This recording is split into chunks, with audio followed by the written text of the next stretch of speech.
Good evening Himachal Pradesh निजी bus operator संघ ने एचआरटीसी बसों का किराया 4 से 5 गुना बढ़ाने के निर्णय की निंदा की है। संघ ने ऐसा निर्णय लेने वाले अधिकारी को तुरंत सस्पेंड करने की मांग उठाई है। संघ ने कहा है कि जनता कोरोना के चलते परेशान है, ऊपर से किराया बढ़ाकर उनकी तकलीफ और बढ़ा दी गई है। परिवहन निगम ने कोरोना की आड़ में लोगों की जेबों पर डाका मारने का कार्य किया है। उन्होंने सरकार से मांग की है कि निजी बस संचालकों को भी काम दिया जाए। एक हिमाचल पथ परिवहन निगम के मंडलीय प्रबंधक हमीरपुर ने एक आदेश जारी किए हैं, जिसके अंदर बस का किराया 4 से 5 गुना अधिक बढ़ा दिया गया। इस कोरोना वायरस महामारी के चलते जहां देश और प्रदेश इस बड़े गंभीर समय से गुजर रहा है, जहां मानवता की लोग कस्में खा रहे हैं, लोगों को सहयोग कर रहे हैं, वहीं इन्होंने आनन फानन में ये जो किराया ऊना से हमीरपुर का 600 रुपये, ऊना से कांगड़ा 600 रुपये, ऊना से पालमपुर 700 रुपये, बिलासपुर 700 रुपये। और सबसे बुरी बात यह है कि जो बस ऊना से चलेगी वो पैसेंजर चाहे 10 किलोमीटर के बाद उतर जाए, 20 के बाद उतर जाए, चाहे वो बंगाणा, थाना कलां कहीं भी उतरे, उससे फिक्स किराया जो हमीरपुर को चलने वाली है उससे 600 लिया जाएगा, जो बिलासपुर वाली बस में पैसेंजर बैठेगा उससे 700 रुपये लीजिएगा। इसकी हिमाचल प्रदेश निजी बस ऑपरेटर संघ घोर निंदा करता है कि जो जनता को इस महामारी के चलते लूटने का जो कार्य किया है हिमाचल पथ परिवहन निगम के अधिकारी ने, हम उस अधिकारी को तत्काल प्रभाव से सस्पेंड करने की मांग रखते हैं और उसके खिलाफ कार्रवाई की जाए और इस नोटिफिकेशन को सरकार तत्काल प्रभाव से रद्द करे जनहित में। प्रदेश भर में जुलाई माह से स्कूल खुलने की सुगबुगाहट के बीच अभिभावकों की प्रतिक्रियाएं भी आनी शुरू हो गई हैं। अधिकतर अभिभावक सरकार के इस फैसले के खिलाफ दिख रहे हैं और इसे सीधे अपने बच्चों की सुरक्षा से जोड़कर देख रहे हैं। उनका कहना है कि सरकार को इस मामले में जल्दबाजी से काम नहीं लेना चाहिए। अभिभावकों ने सरकार से मांग की है कि अभी स्कूल ना खोले जाएं। ऐसे ही कुछ अभिभावकों से सोलन में दिव्य हिमाचल टीवी ने बात की और उनके विचार जाने। आइए आपको भी सुनाते हैं क्या कहा सोलन के अभिभावकों ने। नमस्कार जी, मेरा नाम अंशु है, मैं गाँव सोलन से हूँ। और जैसे आपको पता है कि कोरोना वायरस चला है और अभी 15 जुलाई से स्कूल खोलने के लिए आदेश आए, तो मेरा तो मानना है कि अब ये स्कूल क्लोज ही रहने चाहिए जब तक वायरस ठीक नहीं हो जाता, क्योंकि छोटे बच्चे स्कूल जाते हैं तो उनको जल्दी संक्रमण होने का डर रहता है।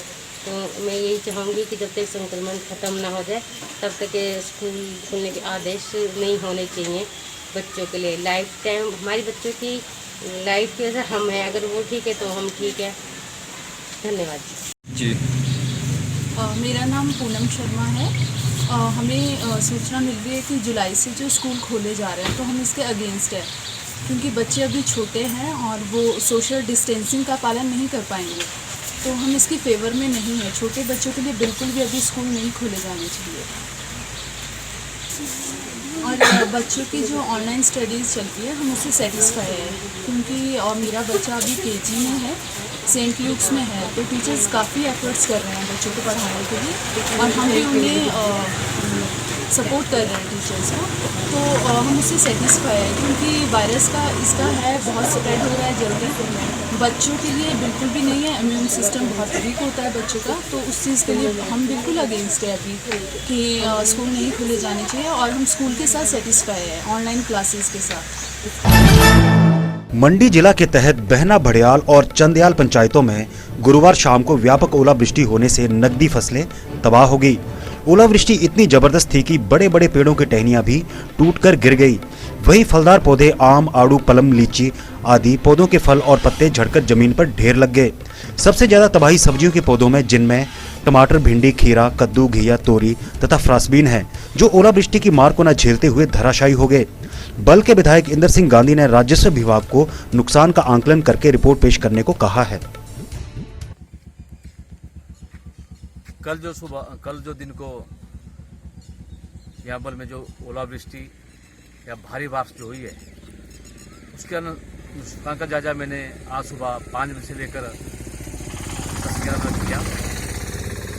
और जहाँ किसानों का नुकसान हुआ है उसकी भरपाई के लिए मैं इस बात को मुख्यमंत्री के समक्ष रखूँगा और हमारे जो एग्रीकल्चर मिनिस्टर रामलाल मार्कंडे हैं उनको मैंने सुबह ही फ़ोन पे बता दिया है और अधिकारियों को निर्देश दिए हैं कि जल्दी से जल्दी इन क्षेत्रों का दौरा करें और जो किसानों का नुकसान है उसको भरपाई के लिए पूर्ण रूप से जो है उनको मुआवजा दिया जाए। क्षेत्र जहाँ हमारा बैना है, बड़ियाल है, चलियाड़ है, टिक्कर है, जो भी क्षेत्र यहाँ ज़्यादा नुकसान जो गागल तक हुआ है और अन्य क्षेत्रों में पेड़ और पौधे जो गिरे हैं, लोगों के जो पेड़ जो है घरों पे गिरे हैं उनका भी नुकसान हुआ है।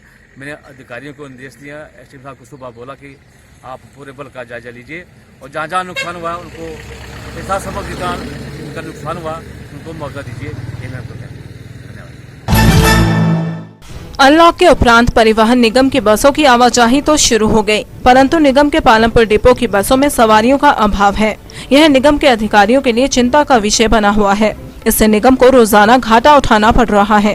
क्षेत्रीय प्रबंधक उत्तम चंद ने बताया कि पालमपुर डिपो द्वारा पालमपुर से होली तथा पालमपुर से शिमला 2 रूटों पर लंबी दूरी की बस सेवा शुरू की गई है, जिसमें धीरे धीरे सवारियों की तादाद बढ़ रही है, परंतु कम दूरी एवं ग्रामीण क्षेत्रों के रूटों में सवारियां न होने के कारण निगम को हानि का सामना करना पड़ रहा है।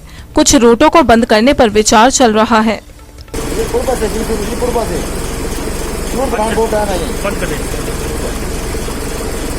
रूट पठानकोट। अच्छा, से चलिए तो कहाँ तक जाएंगे आप? जसूर तक जाएंगे। अच्छा, जसूर तक। तो सोशल डिस्टेंसिंग का रख रहे हैं ध्यान? हाँ जी, पूरा ध्यान रख। अच्छा, तो सैनिटाइजेशन का कैसे किया? हाँ, तो मिला सैनिटाइजेशन, गाड़ी भी सैनिटाइज करवाई हमने। अच्छा, वर्कशॉप में करवाई। और जो आगे की सीटें हैं वो खाली रहेंगी। कौन सी? 3 नंबर सीटें, 3 सीटें। 1, 2, 3। हाँ जी। अच्छा। धर्मपुर के गांव बांदल टेहरा से डीएचडी फाइनलिस्ट मन्नत शर्मा ने कोरोना काल में बेहतरीन काम किया है। मन्नत को क्षेत्र के लोगों को मास्क बांटने व उन्हें जागरूक करने पर anti corruption foundation of India ने नेशनल कोरोना अवार्ड से ऑनलाइन सम्मानित किया है। नेशनल अवार्ड मिलने से मन्नत शर्मा की खुशी का कोई ठिकाना नहीं रहा है। नमस्कार दोस्तों, स्वागत है आप सभी का दिव्य हिमाचल में और मेरा नाम है मन्नत शर्मा। तो दोस्तों, मुझे उम्मीद है कि आप सभी अपने घरों में सुरक्षित होंगे। तो आज मैं आपको एक खास बात बताने जा रही हूँ कि मुझे नेशनल कोरोना वॉरियर का अवार्ड मिला है, जिसे कि anti corruption foundation of India ने रिप्रेजेंट किया है और गवर्नमेंट ऑफ इंडिया ने इसके लिए सुझाव दिया। तो मैं थैंक यू करना चाहती हूँ इसके लिए अश्विनी कंबोज जी का, अश्विनी सर का, कि उन्होंने मुझे इतना सपोर्ट किया, इतना गाइड किया, जिनकी वजह से आज मुझे नेशनल कोरोना वॉरियर का अवार्ड मिला। एंड इसकी प्रोसेस कुछ ऐसी होती है कि हमने सोशल सर्विस दी लोगों को और मास्क डिस्ट्रीब्यूट किए, जिसकी वजह से हमें anti corruption foundation of India के द्वारा नेशनल कोरोना वॉरियर का अवार्ड मिला। Thank you so much and आप सभी का आशीर्वाद इसी तरह मुझ पर बनाए रखना प्लीज। Thank you. रोहड़ू बाजार अब जन्नत जैसा होगा। पहले चरण के लिए 62,30,000 की धनराशि सौंदर्यकरण पर खर्च होगी।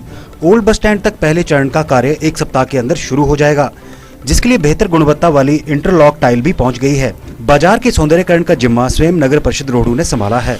बाकायदा इसके सौंदर्यकरण का नक्शा तैयार किया गया है। नक्शे के मुताबिक बाजार में चौक तक 2 जेब्रा क्रॉसिंग बनाई जाएंगी। नगर परिषद रोहड़ू के अध्यक्ष राधे श्याम ने बताया कि पहला चरण मीट मार्केट से चौक तक करीब 270 मीटर लंबाई का है, जिसमें कुल चौड़ाई 23 मीटर से लेकर 11 मीटर तक है। सड़क की कुल चौड़ाई का 3 मीटर फुटपाथ के लिए प्रयोग किया जाएगा। बाजार में लोगों के आराम के लिए बेंच भी लगाए जाएंगे। बाजार में LED स्क्रीन व स्पेस भी उपलब्ध होंगे।